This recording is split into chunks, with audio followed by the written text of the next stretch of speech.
لعلکم تتفکرون.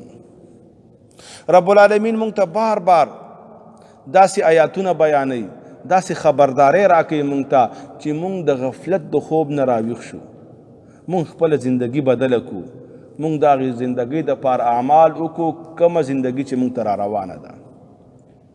او چې کله یو انسان نیک اعمال کوي، خپل تجارت دی او تجارت سره مونږ او دس ښه په ښې طریقې سره کوي، دقه شان صدقات ورکوي، ریا پکې نه کوي، من او اذا پکې نه کوي، او د زړه د اخلاص نه کونډو یتیمانو فقراو سره تعاون او مدد کوي، رب ته ډېر اجر ورکي په دنیا کې هم او په آخرت کې هم.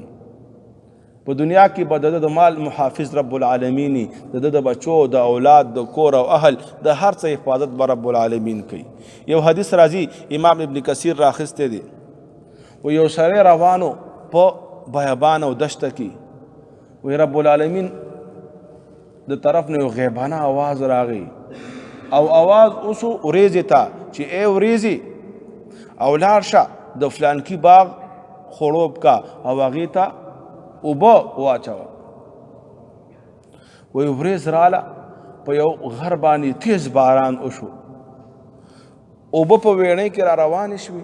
دا سړی وی زه حیران شوم چې عجیبه ده، د یو انسان نوم رب العالمین وریځو ته واخیسته، غیبي آواز و او دغه د باران وشو، اوبه را روانې دي. وی دی اوبه مخکې شو، زه یې ورپسې شو، اوبه روانې دي چې ګوري یو زمیندار دی یو باغ کې لګیا دی، خپل باغ برابرۍ، دا اوبه د هغه باغ باندې ور برابرې شوي.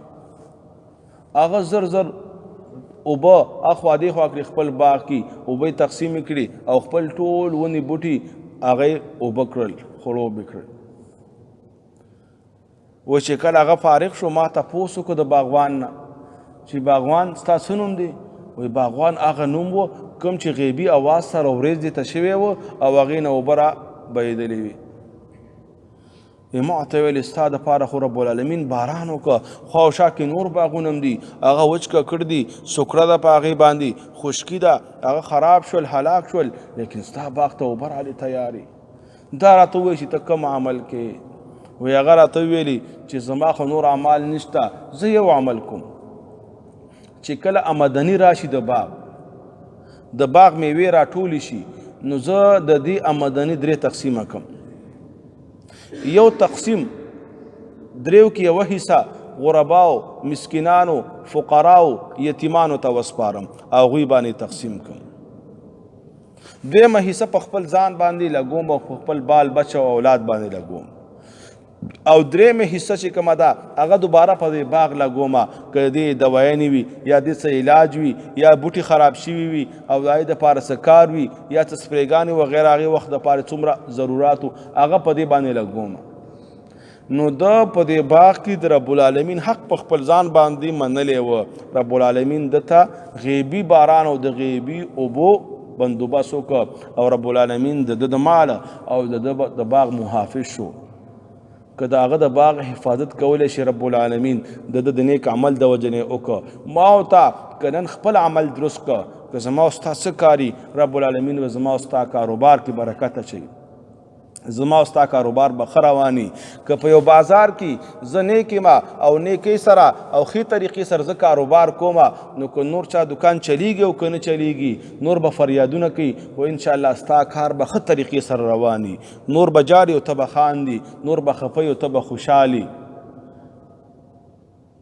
خو په هغه صورت کې چې ته د الله حقوق په ځان باندې ومنې، د خپل مال نه صدقات ورکړي، عباداتو ته وخت ورکړي، منځونه په ټیم باندې وکړي، د دنیا محبت زړه ته ونه غورځي. او چې کله د دنیا محبت زړه ته وغورځاو او دنیا ضرورت دی او تا ته نه مقصد جوړ کړه، نو بیا ته تباه شوي، ته برباد شوي. نو بیا ستا مثال دقه شان دی چې کله ته باندې مرګ راځي، ته به تش لاسې، تا سره به نیکو اعمالونه اسم نه وي، په هغې وخت کې به ته ډېر فریاد وکړي، ډېر افسوسونه به وکړي، ډېر غوغا به جوړه کړي، ډېرې چغې به ووهې، هر څه که ته وکړي تا ته بیا اسم په لاس باندې نه راځي او ته دنیا ته نشي راواپس کېدی. او هلته که ته عمل کې عمل قبلیږي نه، هغه دارالجزا دی، هغه دارالثواب دی، هغه د بدلې کور دی. هلته امتحان ختم شو بس چې څه دې کړي د هغې بدله به تا ته میلاویږي